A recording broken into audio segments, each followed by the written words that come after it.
Good morning, everyone. As Tom said, I'm Lorraine Bukaiser, and I'm the coordinator at CMS for the Long-Term Care Hospital Quality Reporting Program. Throughout this presentation, I will be saying LTCH QRP, so I'm not going to be extending long-winded names, a lot of acronyms throughout this program. I'd like to see that you guys have a lot of people outside of Baltimore, so I'm going to be throwing out some little Baltimorean questions or trivia just to see if you guys know. I didn't know a lot of them, and I am from Baltimore. So I'll kind of break up the training a little bit with that. So to begin with, I'm just going to go over some of the changes, deletions, or additions that we have that will be implemented in July of 2018 within the quality program for LTCH. Guess I need to advance the slide. The acronyms within this presentation on the next couple of slides, so I'm not going to go over them, but they are there for your referral or reference if you need to look at them.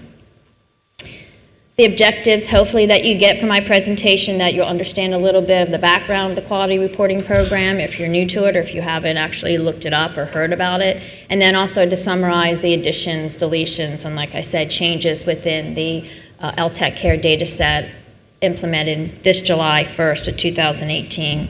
So my first question about Baltimore, does anybody here know what DMV stands for?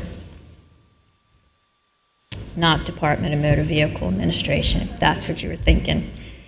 In Baltimore, it stands for DC, Maryland, and Virginia, all around the Beltway because people travel so much around there. Also, I want to let you know that you're not really staying at the Lord Baltimore, you're staying at Lord Baltimore. Because if you're in Baltimore, you don't say Baltimore with a T, you say Baltimore, and it's Baltimore Hun. So if you're walking around the streets and you need to get back to the hotel, just say, could you point me to Lord Baltimore Hun? And they'll know you're not a tourist and you'll be fine. And that's just a little. So a little bit of history of the LTCH QRP is that it started back in 2010 with the Affordable Care Act that had amended the Social Security Act. In 2012, we actually started collecting assessment data, and it wasn't until the implementation of the Improving Medicare Post-Acute Care Transformation Act of 2014 that we required the LTCHs to submit standardized data, and also that they would be subject to a 2% reduction in their annual payment update.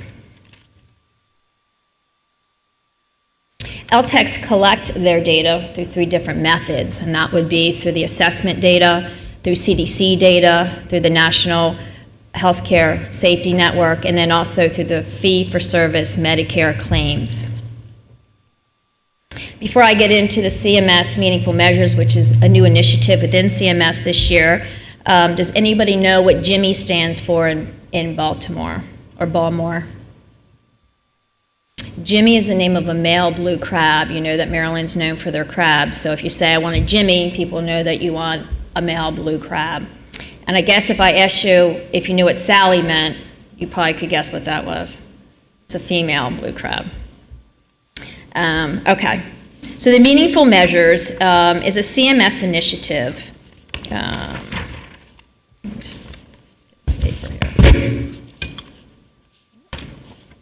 I want to get this right because it's from CMS directly. The Meaningful Measures framework is the Centers for Medicare and Medicaid Services' new initiative, which identifies the highest priorities for quality measurement and improvement. It involves only assessing those core issues that are the most critical to improving high-quality care and improving individual outcomes. The meaningful measure areas serve as the connectors between CMS goals, under development, and individual measures or initiatives that demonstrate how high-quality outcomes for our Medicare, Medicaid, and CHIP beneficiaries are being achieved. They are concrete quality topics which reflect core issues that are most vital to high-quality care and better patient outcomes. Some of the examples would be prevention and treatment of the opioid substance and disorders, also the healthcare-associated infections. Each of these meaningful measure areas help to make the connection to specific CMS goals, such as to empower patients and doctors to make decisions about their health care, and support innovative approaches to improve quality, safety, accessibility, and affordability through depicting core issues that are broader than a given individual measure. The Meaningful Measures Initiative is intended to provide this framework for quality measurement and improvement at CMS. While this framework serves to focus on those core issues that are most vital to providing high-quality care and improving patient outcomes, it also takes into account opportunities to reduce paperwork and reporting burden on providers associated with quality measurement. And to that end, we have begun assessing our quality programs measures in accordance with the Meaningful Measures framework. And you can see on the slide that there's a website that you can find more information about the Meaningful Measures initiative that CMS has launched this year. And also, if you've done some light reading at night for the rules, you'll find that in the executive portion of those rules. The next 3 pages are just a list of the measures that have been adopted within the quality reporting program, and I'm not going to go over those. You can read those and have those, but they are organized according to assessment, CDC, and your claims-based measures.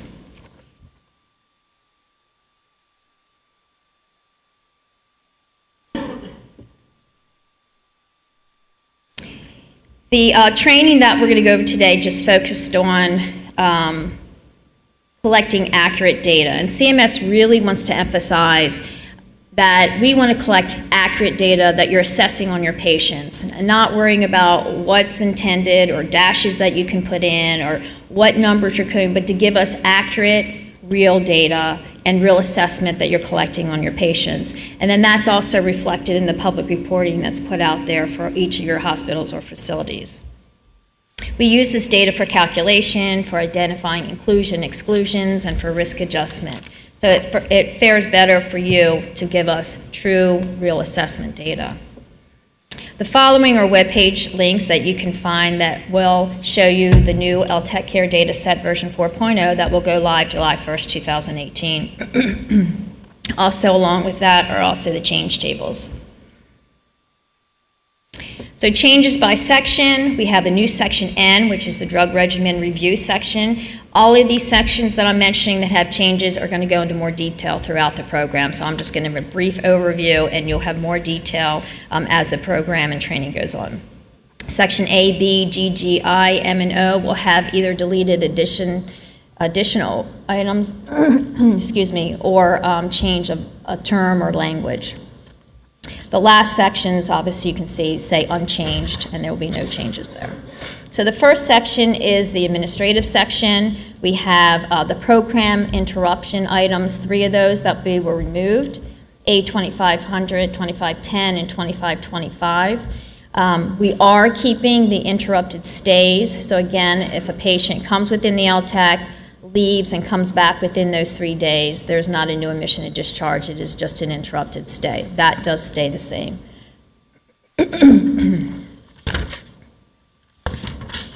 The other administrative change will be the Social Security number, and that's the Social Security number removal initiative, which has already begun. It started April 1st of this year. And that's really just to decrease the exposure and identity theft within our Medicare beneficiaries. And so that has been replaced. And again, that code instruction is OA 600, and that is included in all our instructions and our manuals. Section B are hearing, speech, and vision. We've added verbal and nonverbal to be a little more inclusive and clear when you're collecting your data. So for that section, there's just one change there or addition. Which is your nonverbal.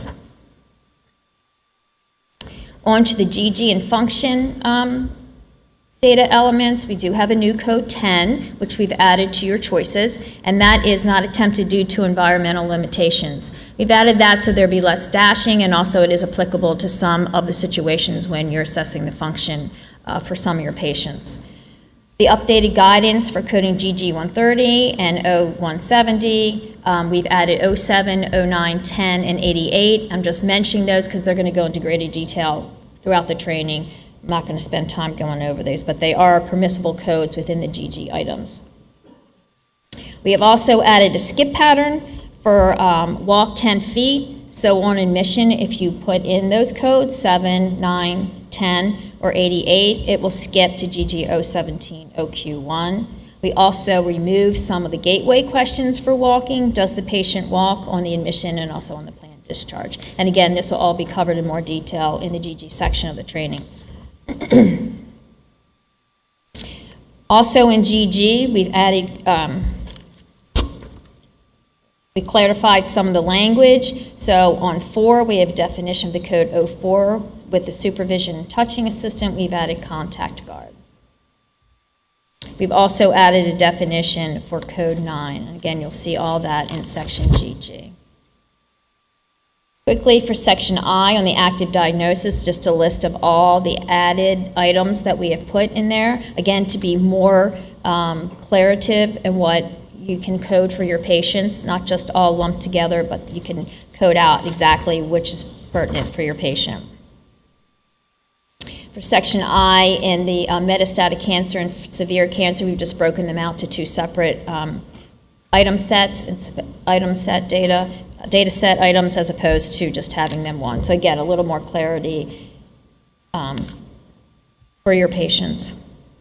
Moving on to section M with the skin condition. So in all the headings, when we say the existing ulcers, we're also using / injuries. So you'll see that on all the skin conditions when it lists ulcers, you'll also see injuries in that.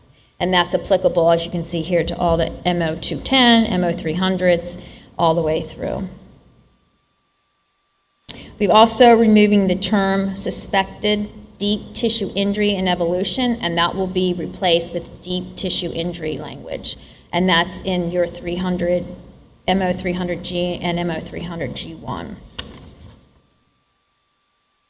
We've also added device, so if you're coding injuries with a dressing, we've also added /device, so it covers someone who may come in with a cast or something like that. Again, to be a little more clear and give you some options as what to put into the coding if someone were to come in with dressings or devices. The following items have been deleted, and this is on the unplanned discharge assessments, and that's your MO800 series, so they have been removed. The new section is section N, and we'll have a lot of training on that coming up, but that's your drug regimen review. So 2 admission data items, and then 1 discharge. So the drug regimen review, the medication follow-up, and then the medication intervention. We also have added the IV medications to section O and the special treatments, procedures, and programs, and the measure spontaneous breathing trial by day 2 and the ventilator liberation rate. We have removed all the invasive mechanical ventilator weaning items with the introduction of the new ventilator measure. We have kept all the flu measures or the influenza measures, so you can see there that there's been no change to the 25, to the 250A, B, and C. Again, no changes to those following item sets, C, H, J, K, and Z. I'm told I need to move quickly, so changes by section, as we had in the beginning of the program. The new section is section N for the drug regimen review. Some of the word changing, addition, deletion, or addition of the item sets are in the sections listed A, B, G, G, I, M, and O, and then the unchanged are listed there. I'm not going to go over the items we add. We just talked about that and deleted. And any questions?